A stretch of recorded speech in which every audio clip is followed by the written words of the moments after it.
Taco Bell, home of the fourth meal, Baja Blast, and of course Crunchwrap Supreme. And now Taco Bell has free refills. But back in the 1990s, Taco Bell was home to something much darker. When Courtney Mathews killed 4 of his coworkers in what would become known as the Taco Bell Massacre. Hey guys, I'm Kendra Sommer, and welcome to True Crime Commute. Make sure to subscribe to our channel. True crime stories that are great to listen to on your commute to either school or work. Courtney Mathews was born in 1974, and his parents ended up splitting up early on in his childhood. He handled the back and forth pretty seamlessly, and overall he was a happy-go-lucky kid. Unfortunately, that wouldn't last because a few years later, Courtney's mom would pass away from a stroke and several other ailments.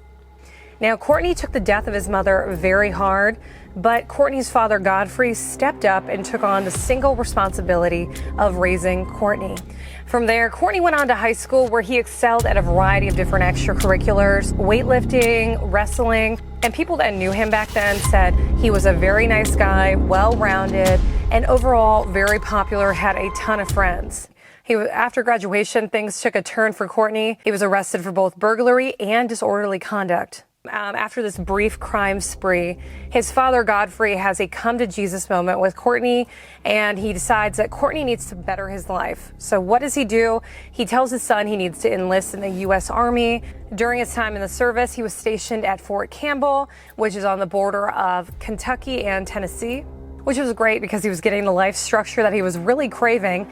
And about now, he's 19, and as all 19-year-olds do, they want that independence. So what do? They move in with some roommates, and that's exactly what Courtney did. Now, again, people that knew him at this time, they would say he's friendly, seems normal, nothing really off base. And he starts to date somebody, a woman named Kendra.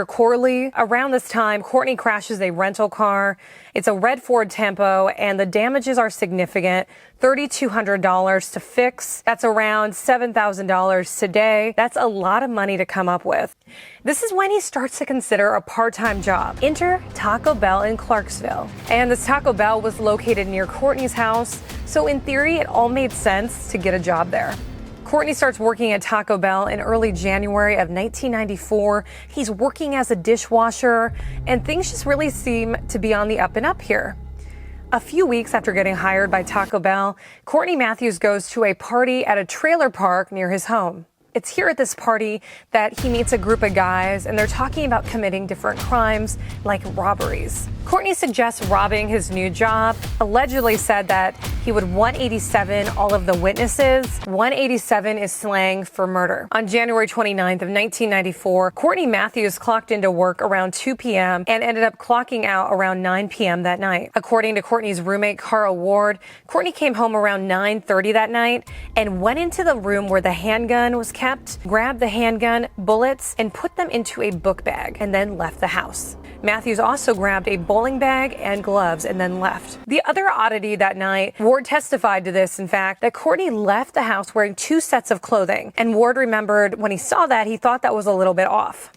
And as the night progresses, Courtney Mathews goes back to his place of employment, and he's spotted by one of his coworkers. At this time, he's kind of lingering around the building, and his coworker, Jolene Walker, approaches him and says, "What are you doing? I thought you went home." Mathews responds to her, and it's chilling if you know what's coming up. Mathews responds to her and says, "I'm gone, you don't see me." At the time, Jolene didn't really think much of this. It was kind of weird, but, she was done with her shift, so she just continued on with her day. So then from there, Mathews goes into the Taco Bell men's room, removes its ceiling tile, and then climbs up into the ceiling. Matthew hid in that ceiling for several hours, waiting for the restaurant to close for the night, and things seemed pretty normal at that time.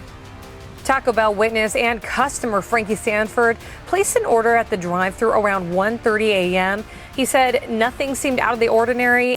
In fact, John Ballard, who was the shift manager, stopped by the Taco Bell at 1:45 a.m. to check in on things and visit with the new evening shift manager, Marcia Klopp.